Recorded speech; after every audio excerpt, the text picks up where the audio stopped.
आदाब दोस्तों, मैं गौहर अजीज, आप देख रहे हैं तहकीक इंडिया न्यूज। दोस्तों, हमारे इस वीडियो को पूरा जरूर देखें और इस वीडियो को ज्यादा से ज्यादा शेयर करें, क्योंकि मैं आज आपके सामने सच लेकर आया हूं। जी हां दोस्तों, मुसलमानों को लगातार बदनाम करने की कोशिश की जा रही है।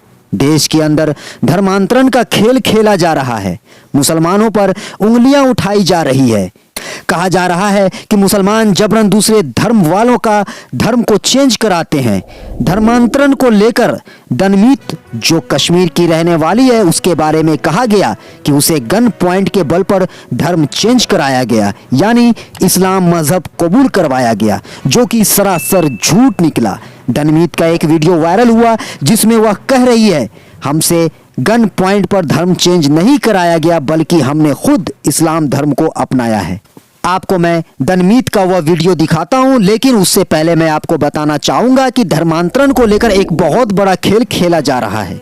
जी हां दोस्तों, क्योंकि आने वाले साल यानी 2022 में उत्तर प्रदेश में विधानसभा चुनाव है और बीजेपी चाहती है कि फिर से उसकी सरकार बने। खासकर धर्मांतरण का खेल सबसे ज्यादा उत्तर प्रदेश में ही खेला जा रहा है। मुसलमानों को बदनाम किया जा रहा है, तरह तरह के इल्जाम लगाए जा रहे हैं। बीजेपी का तो कोई ऐसा काम दिखाई नहीं दे रहा कि जनता उसे वोट करेगी। बीजेपी की शासन में महंगाई लगातार बढ़ता ही गया। कोरोना काल में देश की जनता बीजेपी की सरकार में परेशानियों का सामना झेला। हॉस्पिटल में ऑक्सीजन नहीं मिल रही थी, जिसके कारण जनता मर रही थी।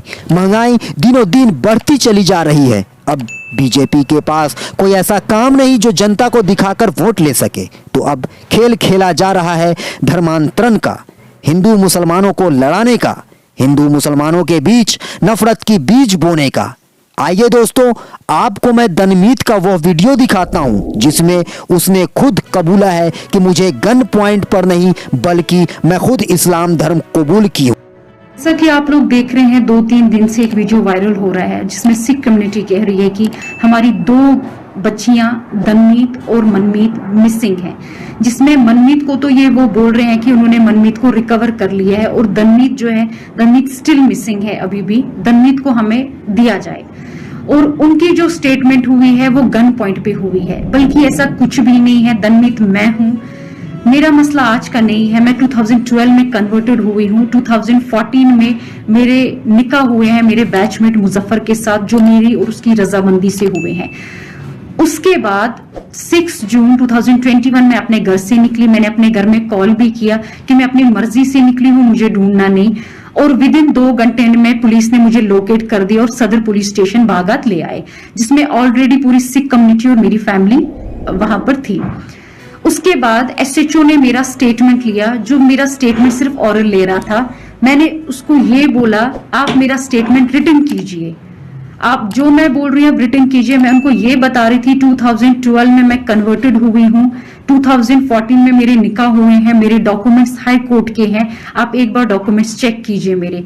और इतना सब कुछ सुन के भी लड़के को लॉकअप में डाला गया था, उसके ऊपर एक्ट्स और चार्जेस लगा दिए गए थे। मैं उनको बार बार बोल रही थी कि मेरा 2012 में कन्वर्टेड हूँ मैं 29 ईयर ओल्ड गर्ल हूँ। मैं एक छोटी बच्ची आपने पकड़ के नहीं लाई कि आप मुझे मेरी फैमिली की ओर हैंड ओवर कर रहे हो।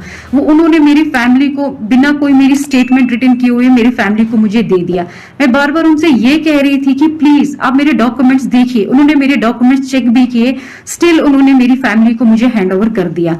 और उसके बाद ही नेक्स्ट डे 7th को मेरी फैमिली मुझे यहां से जम्मू ले गई। और जम्मू जाते ही क्या हुआ, जम्मू जाते ही वो लोग मुझे पंजाब ले गए। पंजाब में मेरे को अलग अलग फेडरेशंस मिलने आ रहे थे, वो मेरे को ब्रेन वॉश कर रहे थे। वो वहां पर मेरे को ये समझा रहे थे कि आप जो स्टेटमेंट है वो अगेंस्ट देना, लड़के के फेवर में नहीं देना। मैं वहां पर भी सबको यही बोल रही थी कि लड़के ने मेरे को कोई किडनैप नहीं किया है, मैं अपनी मर्जी से आई हुई हूँ।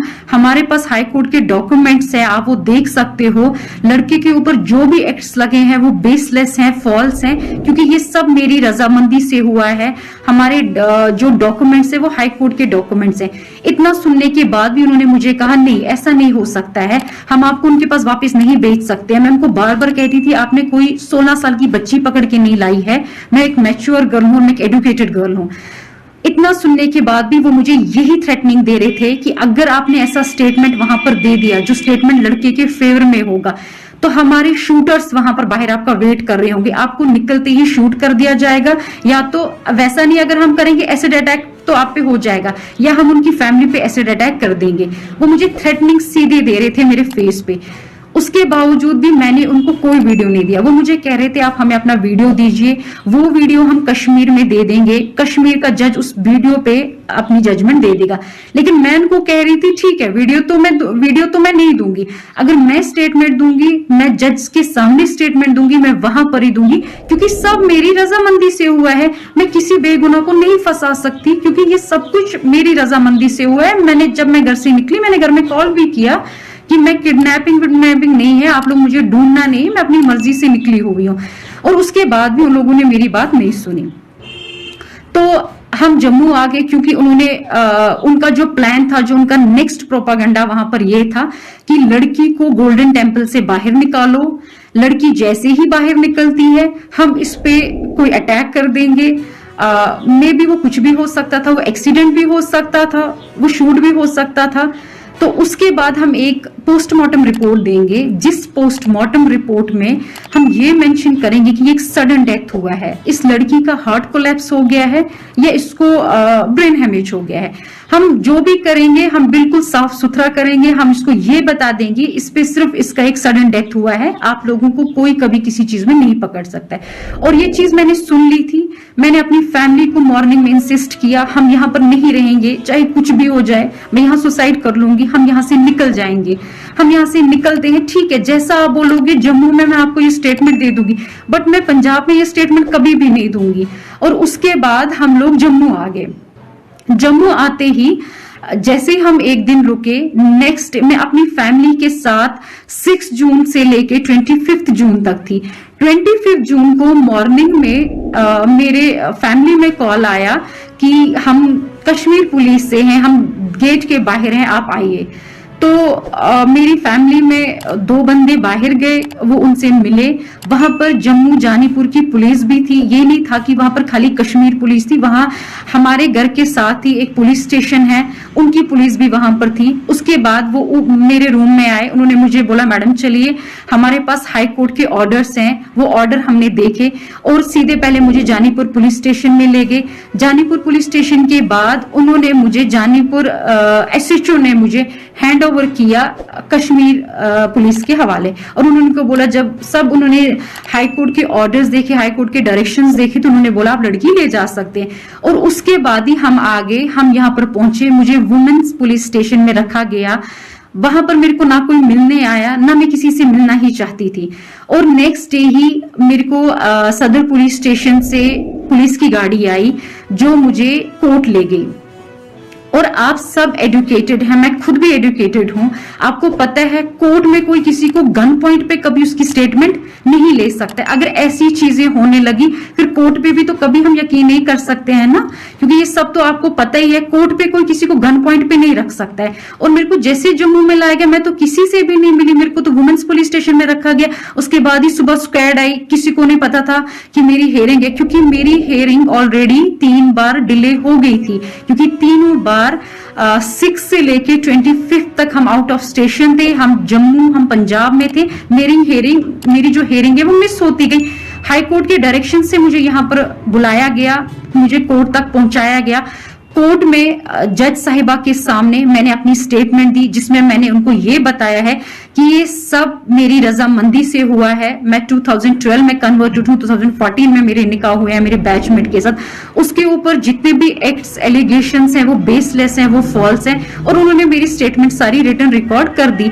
तो आप सब भी ये जानते हैं कि अगर जज के सामने भी कोई किसी को गन पॉइंट पे रख सकता है तो हम तो किसी पे यकीन नहीं कर सकते हैं। आप सब तो जानते ही हैं ना, सबके फैमिली मेंबर्स, किसी का कोई कोर्ट में होगा, सब इसमें जानते हैं कि जज के सामने ये चीजें नहीं हो सकती हैं। अगर ये चीज होनी होती है तो पहले ही हो गई होती, फिर तो ये मुझे आराम से यहाँ पर ला सकते थे अगर मेरी स्टेटमेंट ऐसी होनी होती। और जज के सामने ऐसा कुछ भी नहीं होता है, ये आप सब वेल नोइंग और वेल अवेयर हैं। और मैं एक एजुकेटेड गर्ल हूँ, मेरे को पता है मेरे राइट्स क्या हैं क्या नहीं है। सो प्लीज आप इसको एक रिलीजन का मसला मत बनाइए, एक पॉलिटिकल इश्यू मत बनाइए, एक माइनॉरिटी किस्सा मत बनाइए, क्योंकि जो चीज अपनी रजामंदी से होती है उसको माइनॉरिटी में मत लाइए, क्योंकि मैं अपनी मर्जी से कन्वर्टेड हुई हूं। और प्लीज मैं सबसे ये बोल रही हूं कि ये 2 दिन और 3 दिन का मसला नहीं है, 2012 का मसला है। मेरे डॉक्यूमेंट्स पूरी सिख कम्युनिटी के पास है इस टाइम पर। मुझे समझ नहीं आ रहा है वो ये क्यों बोल रहे हैं गन पॉइंट पे रखा गया है। हम कोई छोटे बच्चे नहीं है, मैं कोई छोटी बच्ची नहीं हूं, मैं 28 इयर्स ओल्ड गर्ल हूं। मेरे को कौन गन पॉइंट पे रख सकता है? ऐसा है कि ऐसा भी होने लगा, गन पॉइंट पे स्टेटमेंटें होने लगी, फिर तो मुझे लगता है हर एक स्टेटमेंट ऐसी होनी चाहिए। ऐसा कुछ भी नहीं है, मेरी हर स्टेटमेंट जो है वो मेरी रजामंदी से हुई है। मेरे को कोई दबाव किसी का नहीं था, किसी का भी मेरे को। इनफैक्ट अगर दबाव मुझे दिया गया वो मेरे को बाहर दिया गया कि अगर आप कश्मीर में आपने लड़के के फेवर में कोई भी स्टेटमेंट दी, हम आपको जिंदा नहीं रखेंगे, आप पे अटैक होने वाला है, उसकी फैमिली में होने वाला है, उसके ऊपर हो जाएगा। लड़के को हम कभी सेंट्रल जेल से नहीं निकलने देंगे। यहां पर तो वैसा मेरे को कोई थ्रेटनिंग नहीं था, मैंने तो फ्रीली अपनी सारी स्टेटमेंट यहां पर दी है। और प्लीज मैं आप सबसे ये बात बोलती हूँ, इसको प्लीज रिलीजन को बीच में मत लाइए। देखा दोस्तों आप लोगों ने सच्चाई और किस प्रकार मुसलमानों को बदनाम करने की तरह तरह से साजिश रची जा रही है। तो दोस्तों हमारा यह वीडियो आपको कैसा लगा कमेंट बॉक्स में जरूर बताएं और इस वीडियो को ज्यादा से ज्यादा शेयर करें।